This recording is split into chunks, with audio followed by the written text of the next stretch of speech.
आलापे सलावे उच्चार अहम न जानामि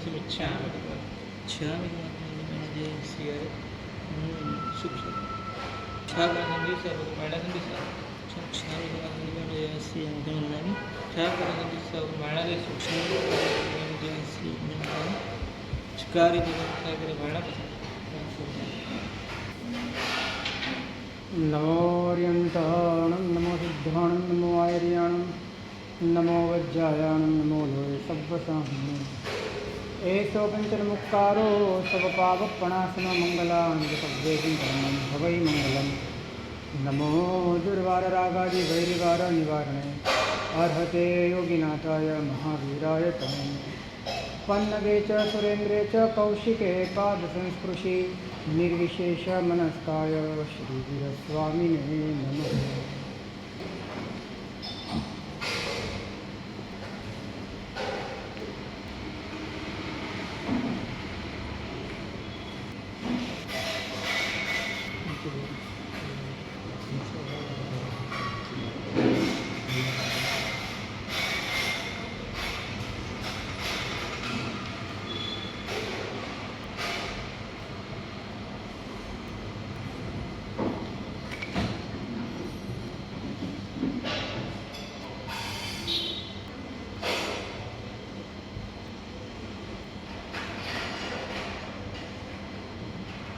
જે જન્ય નથી અને અન્ય નથી, જે પેદા થતું નથી અને જે પરાયું પણ નથી, જે જન્ય નથી અને જે અન્ય નથી, એટલે કે જે અજન્ય છે અને અનન્ય છે, એવું હોવું એ આપણું સ્વરૂપ છે. જેની પેદાશ નથી અને જે પરાયું ક્યારે હોતું નથી, જે અભેદ છે, એવું જે આપણું હોવું છે એ જ આપણું સ્વરૂપ છે.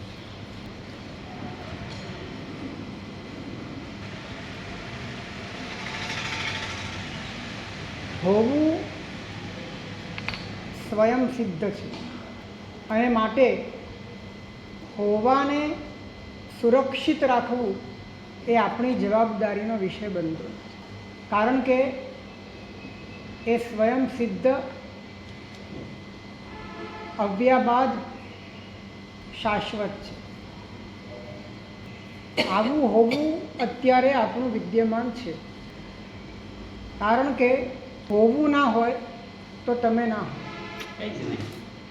હોવું ન હોય તો તમે ના હો, આપણે ના હો. હોવું છે માટે આપણે છે, બસ આપણે છીએ માટે હોવું સમજાતું નથી. બાકી હોવું ન હોય તો આપણે પણ સમજાઈએ નહીં. જો હોવું ના હોય તો આપણે પણ છીએ કે નહીં એ પ્રશ્ન થઈ જાય. એક જ આત્માનું હોવું આત્માથી જુદું નથી. આત્માનું હોવું અથવા તો હોવું એ જ આત્મા, બંને એક જ છે. અને હોવું એ આત્મા સમજતો તો જલ્દી વાત સમજાશે. આત્માનું હોવું સમજવા જતાં કદાચ બુદ્ધિ તમારી તમને ક્યાંક અવળા રસ્તે ચડાવી દેશે, પણ હોવું એ જ આત્મા સમજશો તો વાત જલ્દી ક્લિક થઈ જશે. તો જે હોવું એ સ્વયં સિદ્ધપણે વિરાજમાન છે કે જેને રાખવા માટે કોઈ મહેનત નથી કરવાની, જેને સંભાળવાની કોઈ મહેનત નથી કરવાની, જેની સુરક્ષાની કોઈ મહેનત નથી કરવાની. મહેનત અને અસ્તિત્વ બે વચ્ચે વિરોધ છે. પ્રયાસ અને અસ્તિત્વ વચ્ચે જ વિરોધ છે. અસ્તિત્વ સ્વયં સિદ્ધ છે, એમાં કોઈ પ્રયાસની જરૂર નથી. તો એનાથી એ અર્થ થાય છે કે પ્રયાસ માત્ર અસ્તિત્વના અજ્ઞાનની સૂચના છે. પ્રયાસ માત્ર અસ્તિત્વના અજ્ઞાનની સૂચના. જ્ઞાનીઓ ક્રિયા કરે છે, પ્રયાસ નથી કરતા. પ્રયાસ તો ત્યાં હોય છે જ્યાં તમારે તમારી જવાબદારી હોય છે, જ્યાં તમારે તૂટતું સાંધવાનું હોય છે, ખૂટતું પૂરવાનું હોય છે, જ્યાં તમારે પહોંચવાનું હોય છે, જ્યાં તમારે પ્રાપ્ત કરવાનું હોય છે, ત્યાં પ્રયાસ હોય છે. જ્યાં અસ્તિત્વ જ સ્વયં સિદ્ધ છે ત્યાં આવી કોઈ જ કડાકૂટ અને માથાકૂટ હોતી નથી. આવા અસ્તિત્વનો બોધ જેના ભીતરમાં પ્રગટ થયો છે એના જીવનમાં ઉદયના કારણે કદાચ કોઈક વાત ઉઠે છે, પરંતુ એ વાત એની પોતાની નથી. પોતાની વાત કોઈ વાત જ નથી. કારણ કે વાત ત્યારે છે જ્યારે કોઈક પ્રસ્તાવ છે, અને પ્રસ્તાવ ત્યારે છે જ્યારે કોઈક પ્રયાસ છે, અને પ્રયાસ ત્યારે છે કે જ્યારે અસ્તિત્વની સ્પર્શના નથી. અસ્તિત્વની સ્પર્શના માટેનો પુરુષાર્થ એ છે કે પુરુષાર્થ વિનાની હયાતી સમજાય, પ્રયાસ વિનાનું અસ્તિત્વ સમજાય, તમને સ્વયં સિદ્ધ હોવું સમજાય. જે હોવું ન કોઈ પેદા કરી શકે, ન એને કોઈ ખતમ કરી શકે, ન એને કોઈ મેન્યુપ્યુલેટ કરી શકે, ન કોઈ એને અશુદ્ધ કરી શકે. આવું જે તમારું જ હોવું તમારી જાણ બહાર પણ વર્તી રહ્યું છે. તમે એને જાણો કે ન જાણો, પણ તમે છો, એ તમારું જે હોવું છે એ તો છે જ. અને એક્ઝેક્ટ એ પરમાત્મા જેવું છે. જેવું પરમાત્માનું છે એવું જ આ છે. એ બે વચ્ચે કોઈ જ અંતર નથી. એટલે પ્રયાસ જીવે કર્યો છે, પરંતુ એ પ્રયાસ કાયમ પરલક્ષી રહ્યો છે. અને પરલક્ષી જ્યાં સુધી તમારો અભિગમ છે ત્યાં સુધી પ્રયાસ એ સતત ચાલ્યા જ કરવાનો. સ્વલક્ષી અભિગમ પ્રયાસને જ શાંત કરી નાખે છે. સ્વલક્ષી અભિગમ પુરુષાર્થની જે એક કર્તૃત્વની અને આકુળતા વ્યાકુળતાની જે શૈલી છે એને સમાપ્ત કરી નાખે છે. કારણ કે જ્યારે તમે છો જ, તો છો એ માટે, હોવા માટે બીજું શું કરી શકાય? હોવા માટે કરી શું શકાય? એવો કયો પુરુષાર્થ છે જે હોવા માટે કરી શકાય?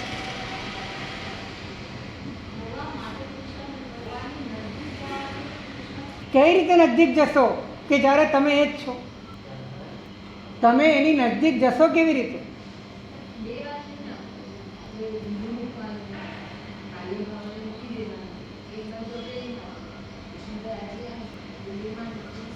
ડિફરન્સ એ છે કે હોવા સિવાયની બાબતોમાં રહેલા તાદાત્મ્યને ઢીલું કરવા માટે, તાદાત્મ્યને તોડવા માટે શિથિલીકરણની પ્રક્રિયાઓ છે. પરંતુ એ શિથિલીકરણની પ્રક્રિયાઓ એ તાદાત્મ્યને ઢીલું તો કરશે. એટલે કે તમને ક્યાંકથી જ્યાં તમે ચોંટી ગયા છો, જ્યાં તમે જોડાઈ ગયા છો, ત્યાંનું જોડાણ ઢીલું પડે એ માટેની કવાયત તમે કરી રહ્યા છો. પણ જેમ આ બાજુ શૂન્યતા છે, તો શૂન્યતા પૂરી થયા પછી પૂર્ણતા નથી આવતી, ધ્યાન રાખજો. પરંતુ બંને પડખા એક સાથે ચાલે છે. એટલે જેમ જેમ તમને તમારા સ્વરૂપની વાત સમજાતી જાય છે, એટલા અંશે તમારી શૂન્યતા સાર્થક થાય છે. અને જેટલા અંશે તમારી શૂન્યતા બને છે એટલા અંશે પૂર્ણતામાં તમારું પરિણમન થાય છે. આ બંને વાત એક સાથે બને છે. જેને પૂર્ણતાનો એટલે કે અસ્તિત્વનો એટલે કે સત્તાનો એટલે કે હોવાનો જેને બોધ નથી, જેને સ્પર્શતા આવડતું નથી, જેને સમજતા ફાવતું નથી, એ કદાચ શૂન્ય થઈ જશે તો પણ શૂન્ય નહીં થઈ શકે. એની શૂન્યતા પૌદ્ગલિક હશે, એની શૂન્યતા આત્મિક નહીં હોય. આત્મિક શૂન્યતા અસ્તિત્વની જ્ઞાન સ્વરૂપની વાતને સમજ્યા વિના વાસ્તવમાં પ્રગટતી નથી. આ ભરેલી શૂન્યતા છે, આ છલોછલ શૂન્યતા છે કે જેમાં હોવાની વાત સમજાતી જાય અને બાકીની બધી જ વાત ઓસરતી જાય, અને બીજી બાકીની બધી જ વાત ઓસરતી જાય અને હોવાની વાત સમજાય. આપણે એમ વિચારીએ છીએ આપણા પ્રયત્નમાં બે વાત છે, કાં તો છોડી દેવું અને કાં તો પકડી લેવું. બરાબર? આપણા પ્રયત્નને આવી શૈલી ગમે છે, કાં તો છોડી દેવું અને કાં તો પકડી. હકીકતમાં અહીંયા કશું છોડવાની વાત નથી. અહીંયા જે વાત છે એ તાદાત્મ્ય મૂકવાની વાત છે. બાકી કશું તમે છોડી શકતા નથી. બસ તમે તાદાત્મ્ય મૂકી શકો છો. અને કશું તમે પકડી શકતા નથી, બસ તમે જાગી શકો છો. તમે કશું છોડી શકતા નથી, માત્ર તમે તાદાત્મ્યને તોડી શકો છો. એટલે કે તમારા જ્ઞાનમાં જે વિશેષ છે, જે આકાર છે, એની સાથેનું તાદાત્મ્ય એ તોડવાની વાત છે. હા, એક જ વાત છે. તો તાદાત્મ્ય તૂટે, તમે આકારને નહીં તોડી શકો, પણ તમે તાદાત્મ્ય તોડી શકશો. તમે આકારને ઓછા કરી શકશો, આકારને વધારી શકશો, પણ આકારને ખતમ નહીં કરી શકશો. જ્ઞાનનો સ્વભાવ છે, જ્ઞાનમાં આકાર રહેવાના, પણ એ આકાર સાથેનું જે તાદાત્મ્ય છે, તો તમે આકારને છોડી નહીં શકો, આકાર સાથેના તાદાત્મ્યને તોડી શકશો. અને એ રીતે આત્માને પકડી નહીં શકો. આત્મા છે જ, તમે જ આત્મા છો, તમે એને માટે જાગી શકશો. એટલે તાદાત્મ્ય છૂટવું અને જાગવું આ બે જ ઘટના છે. એ બંને સાયમલ્ટેનિયસ ચાલશે. બંને એકબીજાને પરિપૂરક રીતે જ ચાલશે. હા, સાયમલ્ટેનિયસ ચાલશે. કદાચ મુખ્યતા ક્યાંક શૂન્યતાની હશે અને પૂર્ણતા એના બેકઅપમાં હશે, અને ક્યાંક પૂર્ણતાની વાત મુખ્ય હશે અને શૂન્યતા એનું રિઝલ્ટ હશે. પણ બંને એકબીજાને પરિપૂરક રીતે ચાલે. એક ચાલે તો ગડબડ ને. એક ચાલે તો ગડબડ ને. એક જ ચાલે અને બીજું ના સમજાય તો ગડબડ. હા, હા. કારણ કે અસ્તિત્વ નાસ્તિત્વ પરસ્પર એક સાથે અનુસ્યુત છે. એક જ વસ્તુના બે ધર્મ છે. નાસ્તિત્વ એટલે કે આત્મા પર નથી, એ નાસ્તિત્વ છે, અને આત્મા આત્મા છે, અસ્તિત્વ છે. આત્મા પર નથી, એ નાસ્તિત્વ છે આત્માનું, અને આત્મા આત્મા છે, એ અસ્તિત્વ છે. તો જ્યારે પર નથી સમજાય તો એ કોના બળે સમજાય? કે આત્મા આત્મા છે એ બળે આત્મા પર નથી એ સમજાય. અને આત્મા આત્મા છે એવું તમને જ્યારે સમજાય ત્યારે આત્મા પર નથી એ વાત તમને સમજાય જાય. તો અસ્તિત્વ અને નાસ્તિત્વ બંને એ એક સિક્કાની બે બાજુ. છલોછલ શૂન્યતા એટલે કે અસ્તિત્વ ગર્ભિત નાસ્તિતા, અસ્તિતા ગર્ભિત નાસ્તિતા, અને શૂન્ય સંપૂર્ણતા. શૂન્ય સંપૂર્ણતા એટલે કે નાસ્તિત્વ ગર્ભિત અસ્તિત્વતા. તમે બેમાંથી કોઈ પણ વસ્તુને પ્રદાન કરીને આગળ વધી શકો, પણ એકમાં બીજું સમાયેલું છે. હા, જ્યારે તમે શૂન્ય થવાનો એટલે કે હું કાંઈ નથી એ પ્રયાસ જ્યારે આદરો છો, તો એની સાથે સાથે તમને તમારા હોવાનો એક સહજ બોધ પણ સ્પર્શે, તો હું અહેસાસ થાય છે. તો હું કાંઈ નથી, તો પછી જે બચે છે એ હોવું જ છે. હવે હું કાંઈ નથી ફક્ત આ વિચારમાં તમે ડૂબી ગયા કે હું કાંઈ નથી, તો એ પણ કાંઈક છે. પણ હું કાંઈ નથી એને તમે એ હદે લઈ જાઓ કે ત્યાં વિચાર પણ, લાગણી પણ, અભિવ્યક્તિ અને અનુભૂતિ જે તમારી વૈભાવિક છે બધું જ જીર્ણ શીર્ણ થઈ જાય, બધું જ અભાવમાં રૂપાંતરિત થઈ જાય, છતાં પણ હોવું છે કે નહીં હોવું? એ નિર્મળ હોવું, એ અવ્યાબાદ હોવું, એ અખંડ હોવું, એ તમને શૂન્યતાની સાથે જ સમજાય છે. એટલે હોવું એનું જ પડખું શૂન્યતા છે અને શૂન્યતાનું જ પડખું હોવું છે. સમજાયું? અને જ્યારે તમે હોવું સમજો છો ત્યારે ઓટોમેટિક એના સિવાયના તમામ ભાવો પૌદ્ગલિક એ એની અંદર નથી એવું સમજાય જ છે. એટલે એ સંપૂર્ણ, એ શૂન્ય સંપૂર્ણતા છે. અને પેલી શું કીધું તું? ભરેલી છલોછલ શૂન્યતા છે.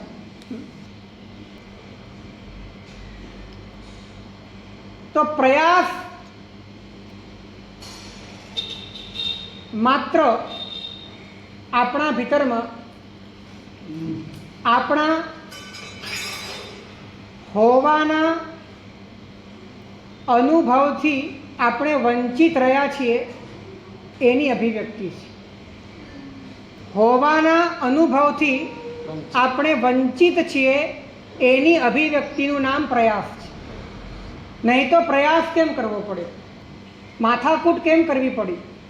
અંદરમાં આકુળતા વ્યાકુળતાઓને કેમ જીવવી પડી?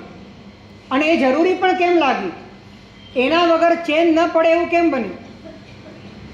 કારણ કે હોવાના અનુભવનો અભાવ એ હોવા માટેનો પ્રયત્ન કરે છે.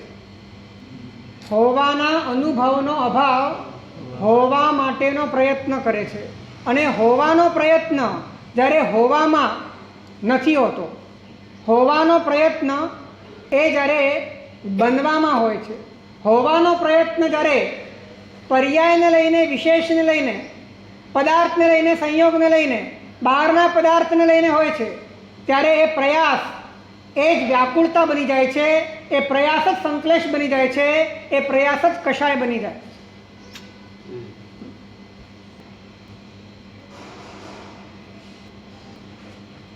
જો જ્ઞાન હોવાને સમજે તો જ્ઞાનને પોતાનું સામાન્ય સમજે. જો જ્ઞાન હોવાને સમજે તો જ્ઞાનને પોતાનું સામાન્ય સમજાય. એક વાત ધ્યાનમાં રાખો, જ્ઞાનમાં 3 વાત છે. એક આકાર છે, એક પ્રકાશકતા છે અને એક સત્તા છે. જ્ઞાનના જ 3 પહેલું છે. એક આકાર છે, જ્ઞેયાકાર છે, બીજા નંબરમાં પ્રકાશકતા છે અને ત્રીજા નંબરમાં સત્તા છે. એટલે કે જ્ઞાનમાં જ્ઞેય ઝળકે છે, જ્ઞાનમાં જાણવાની શક્તિ છે અને જ્ઞાન છે. સમજાયું? જ્ઞાનમાં જ્ઞેયાકાર છે, જ્ઞાન જાણે છે અને જ્ઞાન છે. તો જો જ્ઞાન છે ને સમજે છે, જ્ઞાન છે ને સમજે છે, તો જ્ઞાન છે એ જ્ઞાનનું સામાન્ય સ્વરૂપ છે. ખ્યાલ આવ્યો? જ્ઞાન જો છે ને સમજે છે, પોતાના હોવાને સમજે છે, તો જ્ઞાન પોતાના આકારને સમજવામાં અત્યાર સુધીમાં આસક્ત છે. આકાર સાથેનું તાદાત્મ્ય ધરાવીને બેઠો છે, આકારને જ પોતાનું સ્વરૂપ માનીને બેઠો છે. જો એ માત્ર હોવાની જ વાતને સમજવા જાય તો તમામ આકારનો ઉચ્છેદ થઈ જાય, તમામ આકારનો વ્યવચ્છેદ થઈ જાય અને હોવું જે નિરાકાર છે એ જ્ઞાનમાં પ્રતિભાષિત થઈ જાય અને જ્ઞાન ત્યાં પોતાના વાસ્તવિક સ્વરૂપને સમજી. એટલે કે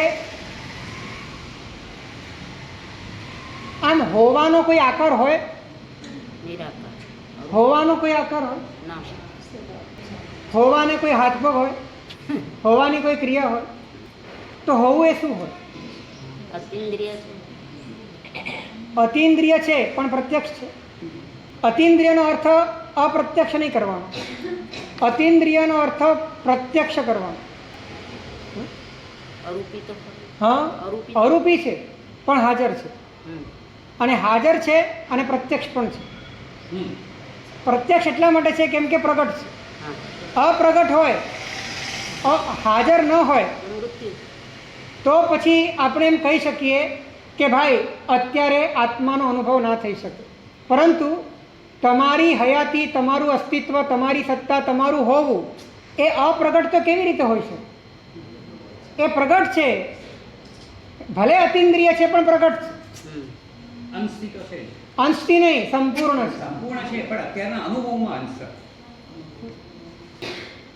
એક વાત ધ્યાનમાં રાખો કે દિવાલમાં બાકોરું હોય અને બાકોરામાંથી તમને સૂર્ય દેખાય તો આખો દેખાય કે અડધો દેખાય? સમજી લો તમે. ખબર પડી? એટલે બાકોરું ભલે નાનું છે પણ વસ્તુ તો આખી સમજમાં આવે. અનુભવ તો સંપૂર્ણ જ હોય છે. એ બાકોરું વચ્ચે વચ્ચે ક્યારેક પાછું બુરાઈ જાય, એવું બને. એ બાકોરાને તમારે કાયમ માટે આર પાર રાખવું પડે.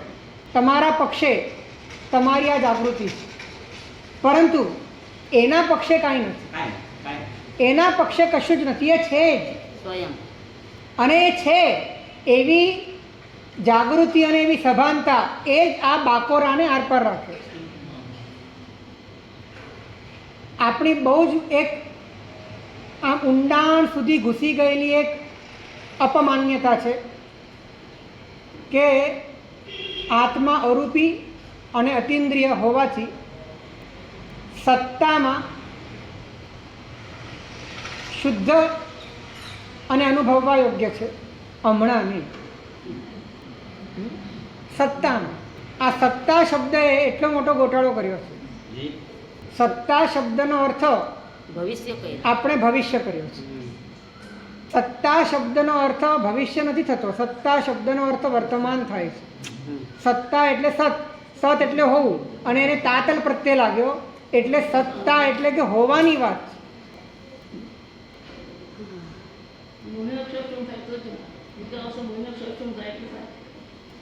જેટલા અંશે તમે અસ્તિત્વને સમજો છો એટલા અંશે મૌનનો ક્ષયક્ષમ થાય.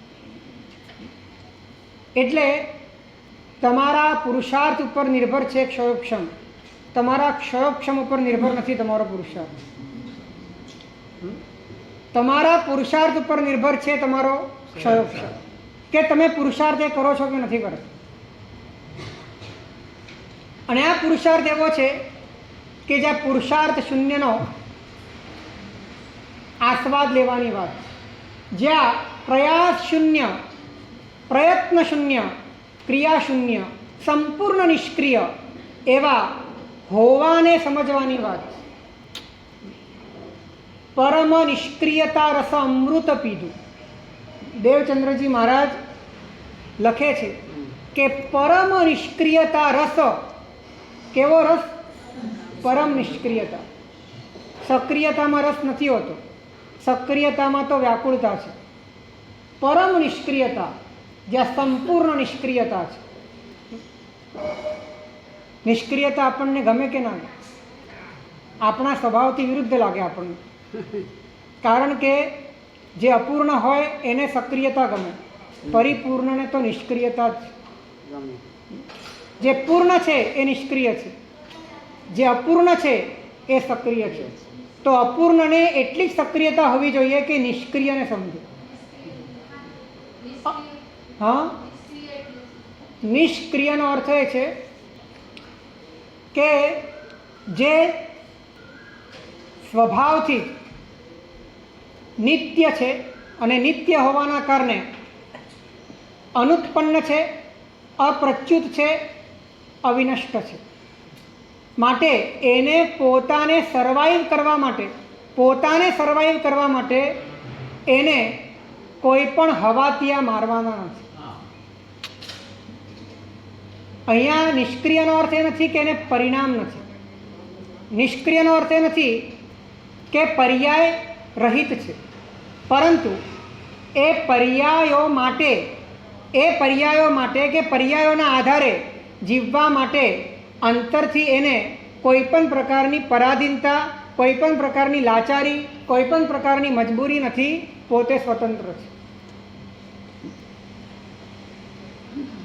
ટેકનિકલી સમજવા જશો ને તો કદાચ તમને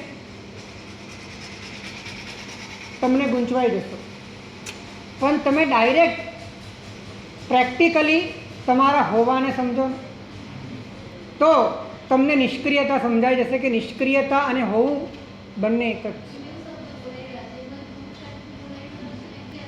એટલે પુરુષાર્થ એટલો જ છે ને કે નિષ્ક્રિયતાને સમજવું, પુરુષાર્થ એટલો છે કે અસ્તિત્વને સમજવું. એ પુરુષાર્થ રહે છે, પણ એ પુરુષાર્થ એ વ્યાકુળતાની ધારાવાળો નથી, નિરાકુળતાની ધારાવાળો છે. એ પુરુષાર્થ જોડાવાની શૈલીનો નથી, સમાઈ જવાની શૈલીનો છે. એ પુરુષાર્થ એ કર્તૃત્વવાળો નથી, અકર્તૃત્વનો છે. એ પુરુષાર્થ પકડવાનો કે જકડવાનો નથી. એ પુરુષાર્થ શિથિલીકરણ અને એકીકરણનો છે. માટે પુરુષાર્થ સ્વયં વિલીન થાય છે. બે વાત તો કરવી જ પડશે, બે વાત કરવી જ પડશે, પરંતુ વાત બે નથી, વાત એક જ છે.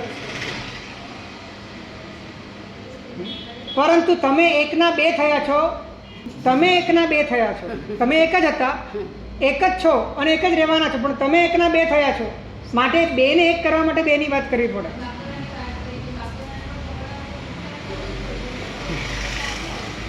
બધો જ પુરુષાર્થ જો ધ્યેયની જાગૃતિપૂર્વક કરવામાં આવે તો એ પુરુષાર્થ કર્તૃત્વમાં રૂપાંતરિત ન થતા એ સમાઈ જવાની ધારામાં રૂપાંતરિત થાય છે. આ વાતની મુખ્યતા છે. એક ક્ષણમાં થઈ જાય. એટલે એક ક્ષણ કેવી રીતે લાગી? ખણમ જાણાહી પંડિત, ક્ષણને જાણે તે પંડિત.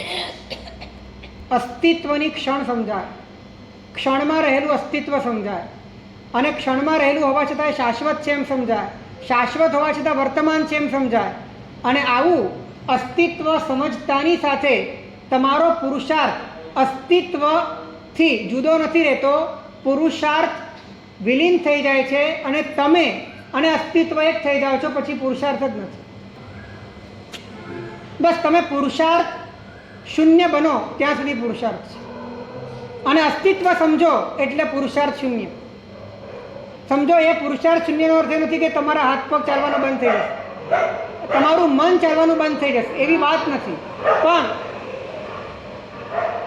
પણ હોવા માટે અત્યાર સુધીની જે અનિશ્ચિતતાઓ હતી, હોવા માટે જે બનવું પડતું હતું, હોવા માટે જે આલંબનની જરૂર પડતી હતી, હોવા માટે કોઈકને કોઈક ઓથની જરૂર પડતી હતી, એ બાબતમાં તમે સંપૂર્ણપણે પુરુષાર્થ શૂન્ય થઈ ગયા. હવે જેટલું પણ બચ્યું એ બધું બહુ ચિલ્લર છે, એને સમેટાતા બહુ વાર નહીં લાગે. અને કદાચ નહીં બી સમેટાય તો પણ એ તમારો સંસાર નહીં વધારી શકે, કેમ કે દ્રષ્ટિ બદલાઈ ગઈ.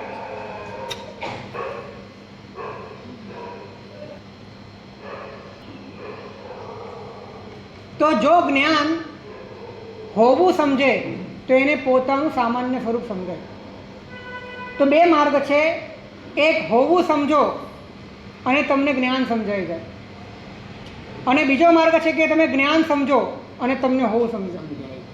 બંને માર્ગ છે. પ્રકાશકતા, ત્રણ વાત છે: આકાર છે, પ્રકાશકતા છે અને સત્તા છે.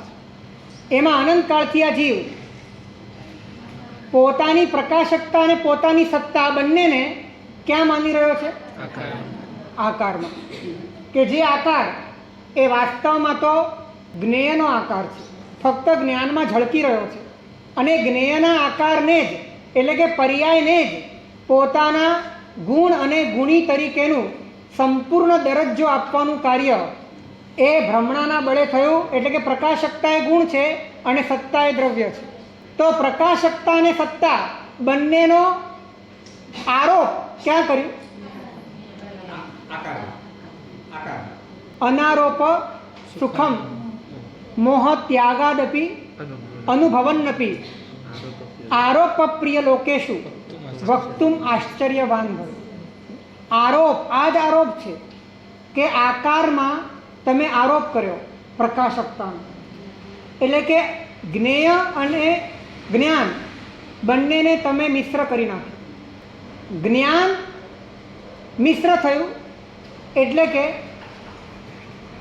આકાર અને સત્તા એને પણ તમે મિશ્ર કરી નાખ્યું. વસ્તુ તો થતી નથી, તમારી ભ્રમણામાં, તમારી ભ્રાંતિમાં આ મિશ્રણ થઈ ગયું. એટલે હવે તમારે તમારા જ્ઞાન માટે કોની જરૂર પડશે? તો કે જ્ઞેયની જરૂર પડશે. અને જ્ઞાન અનુભવશો તો જ તમે તમારી અસ્મિતાને અનુભવશો, તો જ તમારી સત્તાને અનુભવશો. એટલે જ્ઞાન માટે જ્ઞેયની જરૂર પડી. તો એનો અર્થ એ થયો કે તમને તમારી સત્તા માટે પણ જ્ઞેયની જરૂર. એટલે આ ચુંગાલમાંથી બહાર નીકળવું હોય, હવે જ્ઞેયની જરૂર પડી એટલે કે વિષયાધીનતા, એટલે કે પરાધીનતા. અને પરાધીનતા ઇઝ ઇક્વલ ટુ દુઃખ. હે શેને માટે? જીવને પોતાની સત્તા, પોતાની પ્રકાશકતા વગર સમજાતી નથી. હવે પ્રકાશકતા એને કોનાથી સમજાય છે? તો હવે પોતાની સત્તા એને શેનાથી સમજાશે? સીધી વાત છે. અલબત્ત એ સત્તા એને ભલે ભ્રાંતિના કારણે ત્યાં સમજાય છે, તેમ છતાં પણ સત્તા તો અવ્યાબાદ જ છે. સત્તા તો સંપૂર્ણ નિર્લેપ જ છે. સત્તા તો સંપૂર્ણપણે એ મુક્ત જ. એવી રીતે પ્રકાશકતા પણ ભલે એને જ્ઞાનમાં સમજાય, જ્ઞેયાકારમાં સમજાય, એ સમજે છે, એ ભ્રાંતિ છે, તેમ છતાં પ્રકાશકતા પણ મુક્ત છે, સત્તા પણ મુક્ત છે. બંને પોતાના સંપૂર્ણ મુક્ત સ્વરૂપે હાજર છે. પરંતુ મિસકન્સેપ્શન આ પરિણમનમાં થયું, આ શ્રદ્ધામાં થયું, આ આસ્થામાં થયું, આ દર્શનમાં થયું. અને એના કારણે એને પૂરી સંપૂર્ણ એટલે કે મુક્ત પ્રકાશકતા નથી સમજાતી, મિશ્ર પ્રકાશકતા સમજાય છે. મુક્ત સત્તા નથી સમજાતી, મિશ્ર સત્તા સમજાય છે. અને મિશ્ર કોની સાથે? આકાર સાથે. આકાર કોનો? અને જ્ઞેય સ્વ કે પર? એટલે આધીનતા કોની આવી? પરની. પરની આધીનતા એટલે કે પર છે તો જ પોતાના જીવનનો અર્થ છે, પર છે તો જ પોતાની હસ્તી છે, પર છે તો જ પોતાનો શ્વાસ છે, પર છે તો જ પોતે કંઈક જાણી શકે છે. આવી સ્થિતિમાં અનંતકાળથી આ જીવ જીવે. સર્વમ પરવશમ દુઃખમ, સર્વમ આત્મવશમ સુખમ, એતદુક્તમ સમાસેન લક્ષણમ સુખ દુઃખ. સુખ અને દુઃખનું આટલું જ લક્ષણ છે. જ્યાં પરવશતા છે ત્યાં આપણને પરવશતા છે ને માત્ર બહારની જ સમજાય છે. જ્ઞાન તમારું પોતાની સ્વતંત્ર સત્તાને નથી અનુભવી શકતું. એને પોતાનો અનુભવ કરવા માટે જ્ઞેયાકારની જરૂર પડે છે, એને જ્ઞેયની જરૂર પડે છે. આ સૌથી મોટી પરતંત્રતા છે. આ વાત અંદરથી સમજવાની છે. અને એ જ વાસ્તવમાં દુઃખ છે. અને દુઃખ એ જ સંસાર છે. છૂટું કેવી રીતે પાડવાનું? સૌથી પહેલાં એ સમજો કે આ તાદાત્મ્ય એટલે કે આ મિશ્રણ તમારી ભ્રાંતિમાં છે, વસ્તુ તો છૂટી છે. જો આ વાત બરાબર સમજાશે તો કેવી રીતે છૂટું પાડવું એ પણ બરાબર સમજાશે. એટલે કે પ્રકાશકતા જ્યારે તમે આકારને સમજો છો, જો તમે ત્યારે બોધને સમજવાનો પ્રયત્ન કરો. સમજાય તો શું કહેવા માંગુ છું? થોડીક મતીને ઝીણી રાખો તો સમજાશે કે જ્યારે તમે આકારને સમજો છો, અગર તમે ત્યારે આકારને ગૌણ કરીને બોધને સમજવાનો પ્રયત્ન કરો તો એ બોધ પોતાના સ્વરૂપમાં જેવું છે તેવું જ છે. એ બોધ એ આકારને બંધાયેલો નથી. એ બોધ માત્ર બોધરૂપ જ છે. એ પ્રકાશ માત્ર પ્રકાશરૂપ જ છે. એ પ્રકાશમાં આકાર છે. એ આકારમાં પ્રકાશ પુરાયેલો નથી. એ પ્રકાશમાં આકાર છે પરંતુ એ આકારમાં પ્રકાશ પુરાયેલો નથી. પ્રકાશ લોકાલોક પ્રકાશક છે. છદ્મસ્થનું જે જ્ઞાન છે ને એ જ્ઞાનની પણ આ ક્વોલિટી છે કે લોકાલોક પ્રકાશક. ભલે એ પ્રકાશન એના જ્ઞાનમાં નથી થતું એ જુદી વાત છે, પણ એની ક્વોલિટી તો આ જ છે.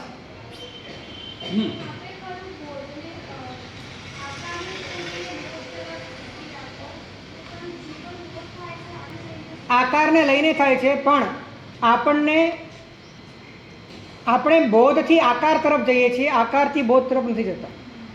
એટલે કે બોધને લઈને માત્ર આકારની જ પંચાયતમાં પડીએ છીએ. એટલે કે આકાર એટલે કે વસ્તુ, એટલે કે જ્ઞેયાકાર એટલે કે જ્ઞેય, એટલે કે પૂતગલ, એની સાથે જ આપણે પૂરેપૂરા ઘૂસી જઈએ છીએ. એની જગ્યા પર જેનો બોધ થઈ રહ્યો છે એને ગૌણ કરી નાખો અને બોધ થઈ રહ્યો છે. ખ્યાલ આવે છે હું શું કહેવા માંગુ છું? ધ્યાન રાખજો કે આકારને તમે કાઢી નહીં શકો, પણ આકારની મુખ્યતા ન રાખતા બોધની મુખ્યતા રાખતા એવું થઈ શકે. તો બોધ સમજાશે, પ્રકાશકતા સમજાશે. તો એ પ્રકાશકતાનું મૂળ સ્વરૂપ એ આકારને બંધાયેલું નથી. એ સંપૂર્ણપણે જ્ઞાન સ્વભાવ રૂપે ત્રણેય કાળ વિદ્યમાન એવી ગુણવત્તા રૂપે એવા જ્ઞાયક ભાવ રૂપે પ્રતિષ્ઠિત છે. હા, હોવાનો ગુણ પ્રકાશકતા છે અને પ્રકાશકતાનો આધાર હોવું છે. એ બંને એક જ. પ્રકાશકતા સમજાય એટલે હોવું સમજાઈ જ જાય, હોવું સમજાઈ ગયું એટલે પ્રકાશકતા સમજાઈ જાય. આ કાયદો છે.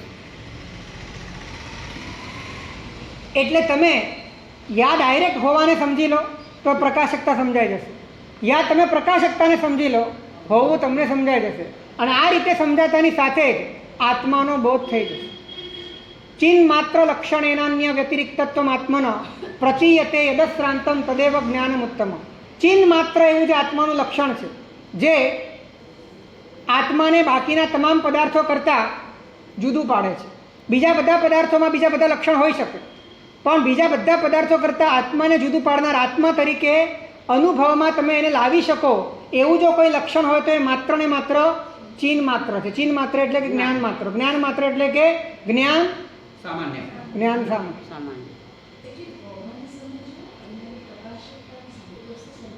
બે પ્રોસેસ અલગ છે પણ બે વસ્તુ એક જ છે. કેમ કે પ્રોસેસ અલગ એટલા માટે છે કેમ કે અત્યારે તમારા માટે ત્રણે જુદા છે. એટલે કે આકાર જુદું, પ્રકાશકતા જુદી અને સત્તા જુદી તમારા માટે. કેમ કે જ્યારે તમે આકારમાં તાદાત્મ્ય કરીને બેઠા છો ત્યારે તમને પ્રકાશકતા પણ જુદી લાગે છે, ત્યારે તમને સત્તા પણ જુદી લાગે છે. હવે તમે એપ્રોચ કરશો તો તમે પ્રકાશકતાને લઈને પણ કરી શકો અને સત્તાને લઈને પણ કરી શકો. એપ્રોચ કરવાની વાત છે. પરંતુ જો તમને વાત ક્લિક થઈ ગઈ બેમાંથી કોઈ પણ, તો બંને વસ્તુ એક જ છે, તમને ક્લિક થઈ જશે, તમને અનુભવમાં આવી જશે. પણ જ્યાં સુધી તમે આ બંનેનું એક સ્વરૂપ નથી સમજતા ત્યાં સુધી વસ્તુના જેટલા પણ અલગ અલગ પહેલું છે એ કોઈ પણ પહેલુંથી વસ્તુના સ્વરૂપને અનુભવવા માટેની બારી ખુલ્લી છે. પ્રકાશકતા એટલે જાણવું એ ક્રિયા છે. જાણ એ પ્રકાશકતા છે. જાણવું એ પ્રતિક્ષણ પ્રયાસ વિના થઈ રહેલી ક્રિયા છે. અને થઈ રહેલી ક્રિયામાં જે જાણ એવો સ્વભાવ છે એ પ્રકાશકતા છે. જાણ અને જાણવું બે વચ્ચે ફરક છે. જાણવું એ ક્રિયારૂપ છે, જાણ એ સ્વભાવરૂપ છે. જાણવું સમજાય તો જાણ સમજાય, જાણ સમજાય તો સમજાય, હા સત્તા સમજાય. તો તમે પ્રકાશકતાને સમજો અને સત્તાને સમજો, યા તમે સત્તાને સમજો અને પ્રકાશકતાને સમજો, અને ત્યારે ખબર પડે કે ખરેખર સ્વપર પ્રકાશક એવી આત્મસત્તા છે. સ્વપર પ્રકાશક એવું આત્માનું સ્વરૂપ છે. આ બધું એક જ છે. તો જ્યારે તમારા જ્ઞાનમાં કોઈ પણ આકાર, તો તમારા 24 કલાક આકાર તો ચાલી જ રહ્યા છે. આકારને ગૌણ કરીને પ્રકાશને સમજો, બોધને સમજો. બોધ જ્યારે બોધને સમજે છે ત્યારે બોધી થાય છે. બોધ જ્યારે બોધને સમજે છે ત્યારે બોધી થાય. આપણે બોલે છે ને બુદ્ધાણમ, તો બુદ્ધ શબ્દ કેમ આવ્યો? તો કે બોધને જે પામી ગયો છે તે બુદ્ધ. તો બોધને પામી ગયો એટલે શું? તો કે જ્ઞાન સ્વરૂપને જે સમજી ગયો તે બુદ્ધ. અહીંયા બુદ્ધનો અર્થ જે બોધને પામેલો છે. તો બોધને પામેલો એટલે કે જ્ઞેયને પામેલો નહીં, જ્ઞેયાકારને પામેલો નહીં, પણ બોધના સ્વરૂપને પામેલો છે તે બુદ્ધ છે. જે બુદ્ધ છે તે જ બોધક છે, જે તીર્ણ છે તે જ તારક છે. જ્ઞેયાકાર અને જ્ઞેયાકારથી થનારા વિકલ્પો એ દરિયો છે. એ દરિયાનો કાંઠો આ પ્રકાશક એવો સ્વભાવ છે. ત્યાં જે પહોંચી ગયો તે તીર્ણ છે, જે તીર્ણ છે એ જ તારક છે. તમે જેટલું પણ અત્યારે મતિ જ્ઞાનથી સમજી રહ્યા છો બધું જ વિકલ્પ છે. એ બધું જ જ્ઞેયાકાર રૂપે પરિણમી રહ્યું છે. એને તમે જાણી રહ્યા છો, એમાં તમે વિચારી રહ્યા છો, એમાં તમે વિકલ્પો કરી રહ્યા છો. અને આ બધા જ વિકલ્પો એ તમને વિતરાગ શાસનની આ ગરિમા છે કે વિકલ્પોના માધ્યમે પણ તમને નિર્વિકલ્પતા સુધી લઈ જાય છે. કેમ કે વિકલ્પો વિકલ્પોને તોડે છે. એટલા માટે તોડે છે કેમ કે વસ્તુ વ્યવસ્થા બતાડે છે, વસ્તુ સ્થિતિ બતાડે છે, વસ્તુ સ્વભાવ બતાડે છે. અને એ સ્વીકારતા જ્ઞાન જે જ્ઞેય સાથે જોડાયું હતું એ જ જ્ઞાન જ્ઞેયથી વિમુખ થઈ જ્ઞાન જ્ઞાનમાં અવતિષ્ઠ થાય છે. એનું જ નામ બોધિ છે.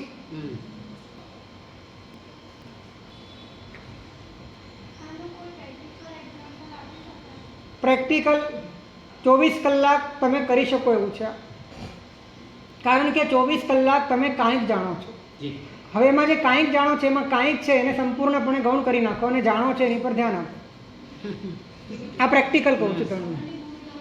હા, કોની આગળની ભૂમિકામાં? હવે તમે જે બોધને જાણો છો ને એ બોધને જાણવાનો પ્રયત્ન ન કરો પણ જાણો, એમ કહું છું. બે વાત વચ્ચે બહુ સૂક્ષ્મતા છે. જાણવાનો પ્રયત્ન ન કરો અને જાણો. કેવી રીતે? કેમ કે જ્યારે તમે જાણવાનો પ્રયત્ન કરો છો ત્યારે તમે જાણે અજાણે બોધને નથી જાણતા, જ્ઞેયાકારને જ જાણો. કારણ કે પ્રયત્ન તમારો ત્યાં જ થાય છે જ્યાં પર હોય છે. પ્રયત્ન તમારો ત્યાં જ થાય છે કે જ્યાં ઓબ્જેક્ટ હોય છે. પ્રયત્ન તમારો ત્યાં જ હોય છે જ્યાં સામે કોઈક વિષય હોય છે. એને લઈને જ તમે પ્રયત્ન કરી શકો છો. બાકી જાણવાનું તો સહજ છે. જાણવા માટે શું પ્રયત્ન કરવાનો છે? જાણવાનો કોઈ પ્રયત્ન નથી. જાણી જ રહ્યા છો તમે. એની ઉપર તમારું ધ્યાન જવું જોઈએ, આટલી જ વાત છે.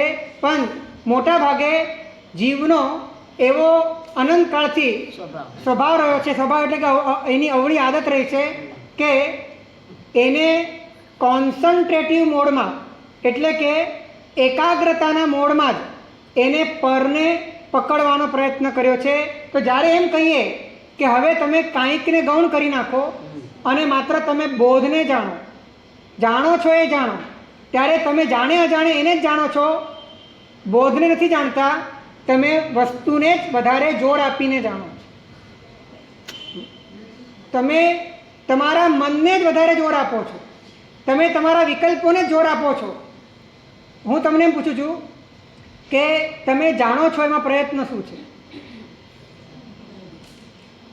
તમે જાણો છો એમાં તમારે તમારી કઈ ઘરવખરી વાપરવાની છે? તે સહજ છે. તો એ સહજ જે છે ને એને સમજવાનું છે, એટલી જ વાત છે. પણ જ્યારે તમે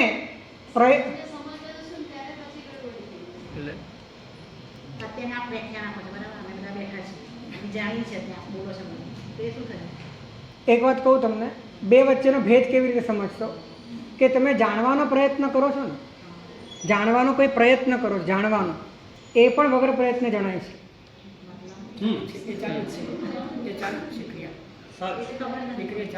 તો એ કેવી રીતે ખબર પડી ગઈ? તમે કોઈ પણ જાણવાનો પ્રયત્ન કરો છો એ એટ મુમેન્ટ. હા, તો એ ધ્યાન જવું જોઈએ. આ ધ્યાન જવું ને એ જ બહુ મોટી ઘટના છે. આ ધ્યાન જવું, ધ્યાનનું સેટ થવું, ધ્યાનનું સ્થિર થવું, ધ્યાનનું પરિણમવું અને ધ્યાન તદરૂપે રૂપાંતરિત થવું, આ જ પ્રયાસ છે, આ જ પુરુષાર્થ છે. અને અહીંયા બહુ સહજતાની આવશ્યકતા પડે છે. અહીંયા તમે સેજ પણ ગોટીમડું ખાધું,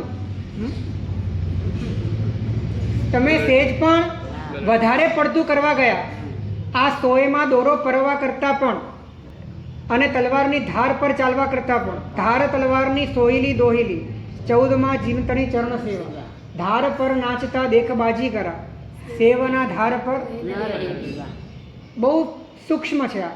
તમે સેજ તમારો ડાપણનો ડોયો હલાવ્યો, એફર્ટને તમે કર્તૃત્વની શૈલીમાં નાખ્યો, પ્રયત્નને તમે બહિર્મુખ કરી નાખ્યો, તમે ભ્રષ્ટ થઈ ગયો, ભવિષ્ય થઈ ગયું, પર થઈ ગયું, ભવિષ્ય થઈ ગયું.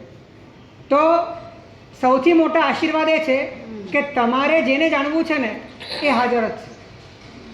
આનાથી મોટા આ દુનિયામાં કોઈ આશીર્વાદ નથી કે તમારે જેને જાણવું છે, તમારે જેને સમજવું છે એ અવ્યાબાદપણે, નિરાબાદપણે, કોઈ પણ જાતની ક્ષતિ વિના, કોઈ પણ જાતની હાનિ વિના અખંડ રૂપે પ્રવર્તમાન છે. આનાથી મોટી કઈ ઉપલબ્ધિ છે? આનાથી મોટી કઈ સગવડ છે? પરમાત્મા તરફથી આનાથી મોટા કયા આશીર્વાદ છે?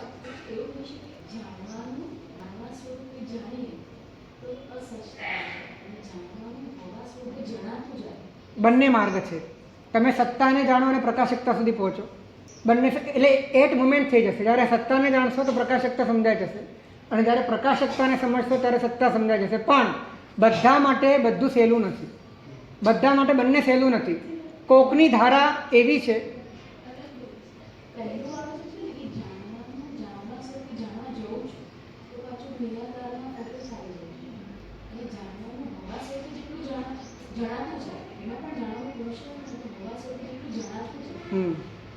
એટલે કે જાણનું હોવું,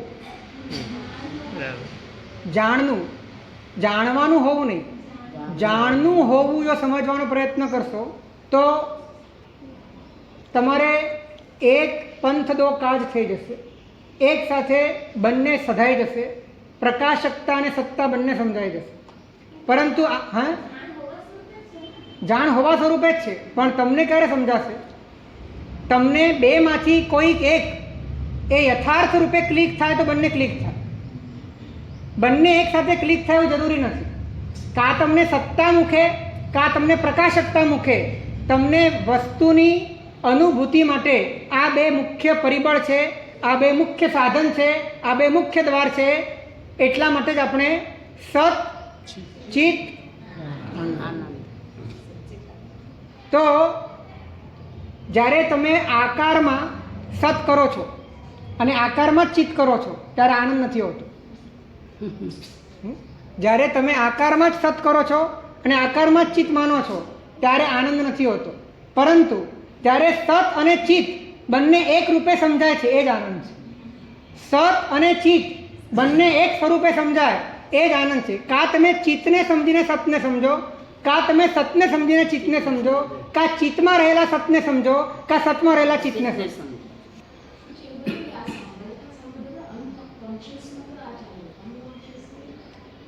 અનકોન્શિયસથી આ ઘટના ઘટી જાય એવું બને, અનકોન્શિયસલી એ ઉઘાડ થઈ જાય એવું બને, સાંભળતા સાંભળતા સમાપત્તિ થઈ જાય, સાંભળતા સાંભળતા વસ્તુ ઉઘડી જાય આવું બને. એટલા માટે શ્રવણનો મહિમા છે, કેમ કે સાંભળતા સાંભળતા સૌથી જલ્દી કાર્ય થવાની સંભાવના છે.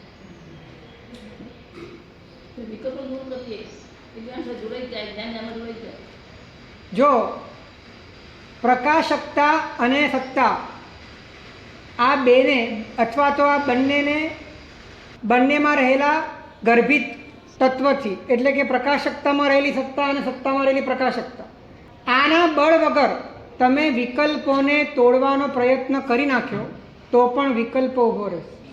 આ નિયમ છે. કેમ કે નિર્વિકલ્પ હોવા માટે તમારી પાસે કોઈ બળ તો જોઈએ. કયા બળથી તમે નિર્વિકલ્પ થશો? આ એક જ બળ છે કે જે તમને નિર્વિકલ્પ કરી શકે. હે, વિકલ્પને કોણ તોડશે? નક્કી કરો પહેલા. વિકલ્પને તોડશે કોણ? વિકલ્પને વિકલ્પ તોડશે? તો એ વિકલ્પને કોણ તોડશે? બોલો. વિકલ્પને વિકલ્પ તોડશે, પછી એ વિકલ્પને કોણ તોડશે? નહીં તો પછી અનવસ્થા ચાલશે કે વિકલ્પ વિકલ્પ વિકલ્પ. વિકલ્પને તોડ્યા એને માટે તમે વિકલ્પ વાપર્યો, એને માટે પણ તમે વિકલ્પ વાપર્યો. એમ કરતાં કરતાં જે અંતિમ વિકલ્પ છે એના ક્ષય માટે તમારી પાસે નિર્વિકલ્પતાનું ડાયરેક્ટ સ્પર્શ જોઈશે. નિર્વિકલ્પ સ્વરૂપના સ્પર્શ વિના, નિર્વિકલ્પ પ્રકાશકતાના સ્પર્શ વિના, નિર્વિકલ્પ સત્તાના સ્પર્શ વિના વિકલ્પને તમે ઉન્મૂલિત નહીં કરી શકો. તમે એને મંદ કરી શકો. ઉન્મૂલિત કરવા હોય તો તમારી પાસે નિર્વિકલ્પ સ્વરૂપનો સ્પર્શ જોઈએ.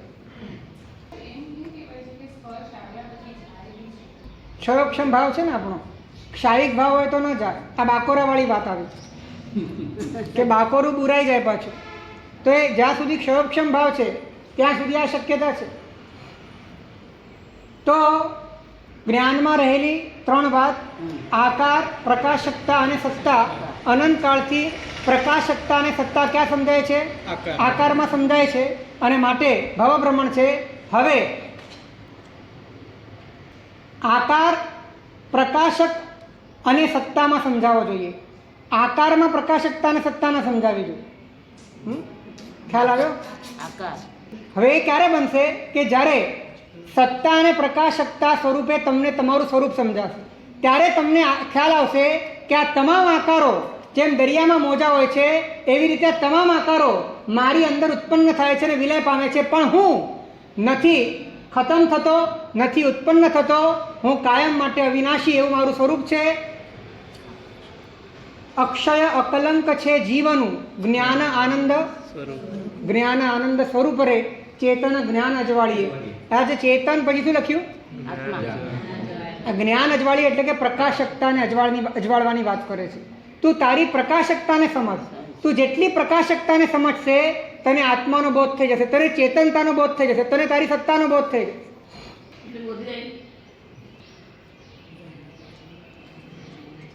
તો આકારને સમજતા તમે બોધને સમજવાની કોશિશ કરો, અને કોશિશ એવી હશે કે જેમાં સહજતા હશે. એક કોશિશ એવી હશે જેમાં નિરાકુરતા હશે. એક કોશિશ એવી હશે કે જેમાં જ્ઞાનનું સહજ સ્વરૂપ પ્રકાશતું હશે અને તમે એની અંદર વિલીન થઈ જશો, તમે એની અંદર મર્જ થઈ જશો. તમે હાથે કરીને જાણવાનો, જાણી જોઈને કરેલો પ્રયત્ન નહીં કરો. તમે બધો જ પ્રયત્ન છોડ્યા પછી જે જાણવાનું સહજ ચાલી રહ્યું છે એ સહજ ચાલતી પ્રકાશકતામાં તમે તમારી જાતને વિલીન કરી નાખશો. આ પ્રકાશકતાને જાણતા, આવી રીતે પ્રકાશકતાને સમજતા સત્તા સમજાય છે. જો આવું નથી સમજાતું તો તમે બીજો ઉપાય કરો કે તમે તમારા હોવાને સમજો. હોવાને સમજવા માટે આકારના માધ્યમે જવાની જરૂર નહીં પડે. પ્રકાશકતાને સમજવું હશે તો આકારના માધ્યમે જવું પડશે કે આકારને ગૌણ કરો અને પ્રકાશકતાને સમજો. પણ હોવાને સમજવા માટે વચ્ચે કાંઈની કોઈ વસ્તુની જરૂર નથી. હોવું એ ડાયરેક્ટ કનેક્ટ થાય એવી વસ્તુ છે. હોવું ડાયરેક્ટ સમજાય એવી વસ્તુ છે. તમને જેટલું પણ સમજાય છે એનો બાદ કરીને જેટલું જે બચે છે એનું નામ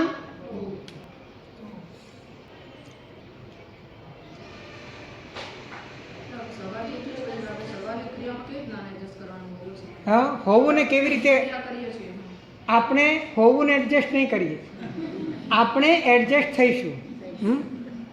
હોવું તો પ્રતિષ્ઠિત છે.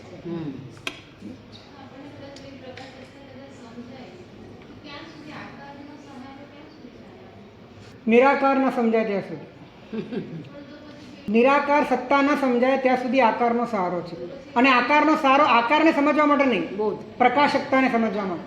અને પ્રકાશકતાને સમજવા માટે જ્યારે તમે આકારનો આધાર લો છો ત્યારે ઓટોમેટિક આકાર ગૌણ બને છે અને બોધ મુખ્ય બને છે. અને બોધની મુખ્યતા થવાથી બોધમાં જે જાણવાનો વ્યવસાય છે એ ગૌણ બને છે અને હોવાની વાત મુખ્ય બને છે.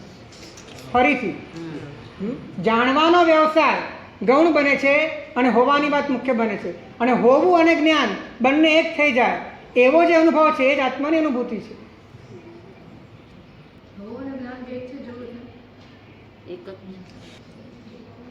જે જ્ઞાન છે એ ત્રણેય કાળ છે અને હોવું પણ ત્રણેય કાળ છે.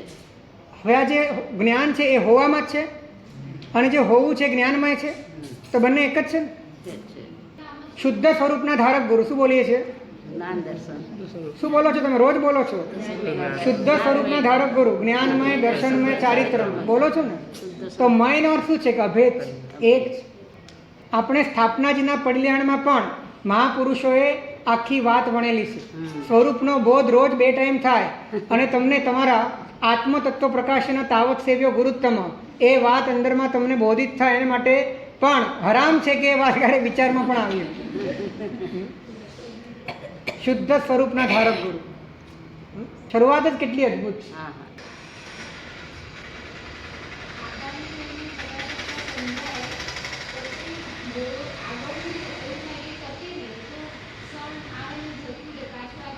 શરૂઆતમાં આવ જાવ થાય, પરંતુ તમારે ગ્રીપ લાવવાની છે. ગ્રીપ તમારે પ્રકાશકતાના સહજ બોધને ઉજાગર કરવામાં તમારે ગ્રીપ લાવવાનું. પ્રકાશકતાનો સહજ બોધ કે પ્રકાશકતા તમે ડેવલપ નથી કરતા, પ્રકાશકતા છે અને તમને સમજાઈ રહી છે. પ્રકાશક તમારે થવાનું નથી, પ્રકાશકતા છે અને તમને સમજાઈ રહી છે. આ રીતની જાગૃતિ જેમ જેમ વધે છે તેમ તેમ જે પ્રકાશક છે એ જ સત્તા છે, જે સત્તા છે એ જ પ્રકાશક છે. આત્માનો બોધ થઈ ગયો. હા, કોન્સન્ટ્રેશન ક્યારે પણ પર ઉપર થાય, આ નિયમ છે. સ્વ ઉપર કોન્સન્ટ્રેશન થાય નહીં. સ્વની જાગૃતિ હોય, સ્વ ઉપર કોન્સન્ટ્રેશન ના હોય. એટલે કે તમે જ્ઞેયાકારને લેશો તો કોન્સન્ટ્રેશન થશે અને પ્રકાશકતાને સમજશો તો જાગૃતિ થઈ જશે. બે વાત જુદી છે. કરો, પ્રયાસ કરો, પ્રયાસમાંથી પ્રયાસ નીકળતો જશે અને પ્રકાશ રહેતો જશે. પ્રયાસમાંથી પ્રયાસ ઓસરતો જશે અને પ્રકાશકતા એ તમને માત્ર સમજાતી જશે અને પછી ખ્યાલ આવશે કે ઓહો, માત્ર જ્ઞાન સ્વરૂપ છું, માત્ર બોધરૂપ છું. અષ્ટાવક્ર કહે છે કે હું માત્ર બોધરૂપ છું, આ ખડગ વડે સમસ્ત સંસારની વલ્લીને છેદી નાખ. માત્ર બોધરૂપ વલ્લી. જ્યારે તમને આ વાત સમજાઈ જશે કે તમે માત્ર બોધ છો, બીજું કાંઈ નથી, એ એક જ ક્ષણમાં તમારો અનંતો સંસાર કપાઈ જશે. એક જ ક્ષણમાં તમારો સુદીર્ઘ સંસાર ખાબોચિયામાં પરિવર્તિત થઈ જશે. ફક્ત એક જ ક્ષણની ઘટના અને તમારો જન્મો જન્મનો થાક ઉતરી જશે. હા, સમ્યક દર્શન. બોધનો બોધ થવો એ સમ્યક દર્શન છે. બોધનો બોધ થવો, પાંચમી દ્રષ્ટિમાં વાત લખે છે, અંશે હોય ઇહા અવિનાશી પૂતગલ જાલ તમાસી. આંશિક રીતે અહીંયા અવિનાશી સ્વરૂપ બની જાય છે, સિદ્ધ સ્વરૂપ બની જાય છે. માત્ર જ્ઞાન સ્વભાવ જ એને સત્ય લાગે છે, બાકી બધું એને આડંબર લાગે છે, બાકી બધું એને ઉપપ્લવ લાગે છે, બાકી બધું એને સ્વપ્નનો વિલાસ લાગે છે. એટલી પ્રકાશક એવી પોતાની જ્ઞાન મૂર્તિરૂપ આત્માનો બોધ એનો એટલો બધો અંદરથી વિશદ થાય છે કે બાકી બધું જ એને વિટંબના લાગે છે, વધારાનું લાગે છે, એડિશનલ લાગે છે અને એના કારણે અંદરથી મુક્ત થાય. તો આ ઘટનાની સામગ્રી આપણી પાસે ઉપલબ્ધ છે. આ ઘટના માટે સામગ્રી શું જોઈએ? એક તો તમે ધ્યાન આપી શકો એવું મન જોઈએ અને ધ્યાન જેના પર આપવાનું છે એ ધ્યેય જોઈએ. શું કીધું? ધ્યાન આપી શકાય એવું મન જોઈએ અને તમે જેની ઉપર તમારે ધ્યાન આપવાનું છે એ ધ્યેય જોઈએ. તે ધ્યેય પોતાના લક્ષણ સહિત વિરાજમાન છે અને ધ્યાન આપી શકાય એવું મન એ પણ તમારી પાસે હાજર છે. તો બધી સામગ્રીઓ હાજર છે. હવે ફક્ત કનેક્ટ કરવાના, ડોટ કનેક્ટ કરવાના છે. તો મોડું કેમ કરવું છે? આ ક્ષણે પણ કેમ ન થઈ શકે? કારણ કે પ્રકાશકતા તો આ ક્ષણે પણ છે જ, સત્તા આ ક્ષણે પણ છે અને તમે એને સમજી શકો એવું મન તમારી પાસે છે. એ મન અંતર્મુખ થતાની સાથે એ મન એની અંદર એકાકાર થઈ જાય, એમાં રૂપાંતરિત થઈ જાય ત્યારે ધ્યાતા ધ્યેય ધ્યાન ગુણ એકે ભેદ છેદ કરશું હવે ટેકે. ક્ષીર નીર પરે તું શું મળશું? વાચક જસ કહે હે જે હળશું. આટલી સુંદર અને આટલી સરળ આપણા પોતાના સ્વરૂપને પામવાની તમામ સામગ્રી આપણા સ્વરૂપે આપણને આપી છે. આપણા સ્વરૂપે આપણને આપણા સુધી પહોંચવાની તમામ સામગ્રી આપી દીધી. અને હવે જો ના પહોંચીએ તો આ આત્મારામ અપ્રસન્ન થશે અને એનું ફળ, એનો પરચો એ અનંત સંસાર હશે. કેમ કે આ જ ભગવાન છે જે તમારા કર્મનો કરતા છે. આ જ ભગવાન છે જે તમારા કર્મના ફળનો ભોગતા છે. આ જ ભગવાન છે જે પરિણમન કરે છે અને જે તમને પરિણામ આપે છે. અને આ જ ભગવાનને જ્યારે તમે જાણી લો છો, સમજી લો છો, અને એને સ્વીકારીને એના ચરણોની અંદર તમે લીન બની જાઓ છો ત્યારે પ્રસન્ન બને છે. મહોપાધ્યાય શિવજીજી મહારાજે કહ્યું અધ્યાત્મસારમાં કે હે આત્મારૂપી ભગવાન, હવે તું પ્રસન્ન થા. કેમ કે હવે તારા પ્રપંચને જોઈને, આ બધો પ્રપંચ એનો જ છે, આ જ્ઞેયાકાર પણ એનો જ પ્રપંચ છે, આ જ્ઞાનાકાર પણ એનો જ પ્રપંચ છે, કે તારા પ્રપંચને જોઈને હવે મને ડર લાગે છે, હવે તારું સ્વરૂપ તું પ્રગટ કર. અને આ જ વાતને એમને ગુજરાતીમાં પણ ઢાળી છે. ચેતન અબ મોહે દર્શન દી, તુમ કારણ તપ સંયમ ક્રિયા, કહો ક્યાં લગી કીજે. પછી ચેતન અબ મોહે દર્શન દીજે, તારા માટે સંયમ ક્રિયા તપ આ બધું અમે ક્યાં સુધી કરીએ, હવે તું અમને દર્શન આપ. આ પ્રાર્થના એમની આંતરિક સાધનાની તીક્ષ્ણતાની જાહેરાત કરે છે. અને એ મહોપાધ્યાયજીએ ચેતન દર્શન દીજે એવી વિનંતી પણ કરી. અને સાથે સાથે એ દર્શન થયા ત્યારે એમને ગાયું તૂઠો તૂઠો રે સાહિબ જગનો તૂઠો. શ્રીપાલ રાજાની રાસની ચોથા ખંડની પ્રશસ્તિમાં વાત લખી છે. ઉગ્યો સમકિત રવિજલ હલતો, ભરમ તિમિર સવી નાઠો રે, તગ તગતા દુર્નય જે તારા, તેહનો બળ પણ ધાઠો રે.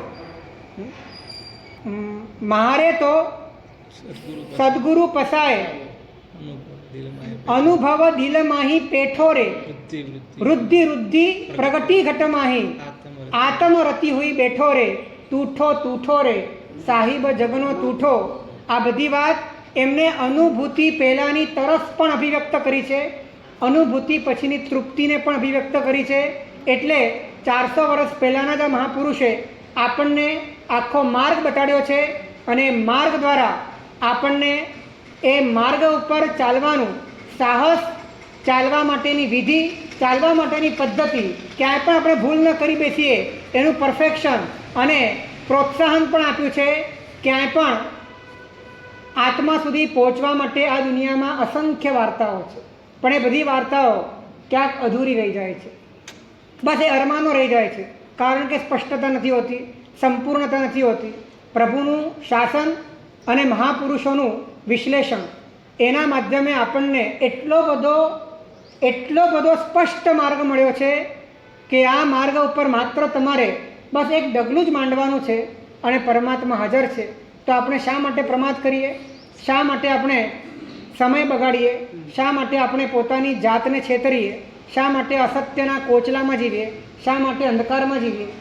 આ ઘડી, આ ક્ષણ એ જવા નથી દેવી. આ ક્ષણ જ નથી જવા દેવી. આવતા ક્ષણની વાત તો બહુ દૂરની છે.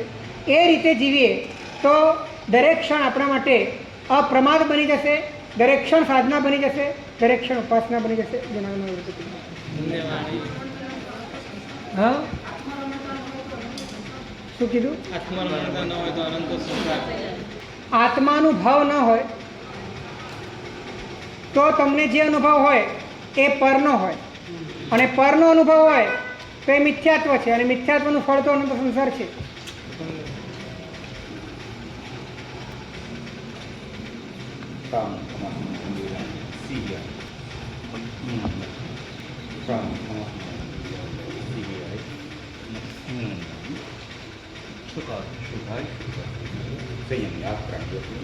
स्वामी साकार स्वामी हमासे मनोज्ञान सियारी मनोज्ञान इच्छागम सुनीशो मुक्तिमंत्रणानि हम इच्छं खंडाय संजन जगति जगति सत्यमानि जलप्रातः समाजने नितरवासुगा जगति मज्जाविनं मभयवस्तु हमनगरानि सुपुरा स्वामी हमासे मनोज्ञान सियारी सुखसागम मंगल मंगलम सर्व कल्याण कारणम प्रधानम सर्व धर्माणां जैनं जयति.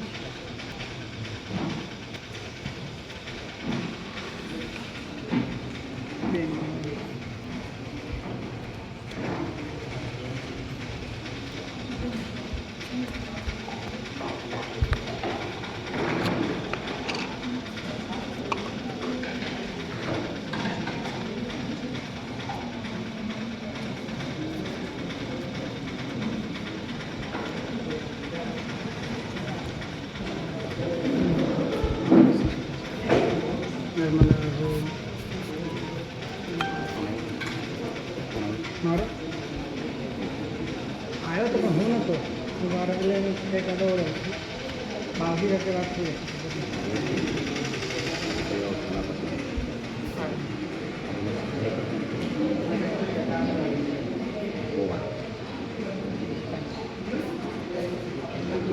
કોને ખબર કેટલો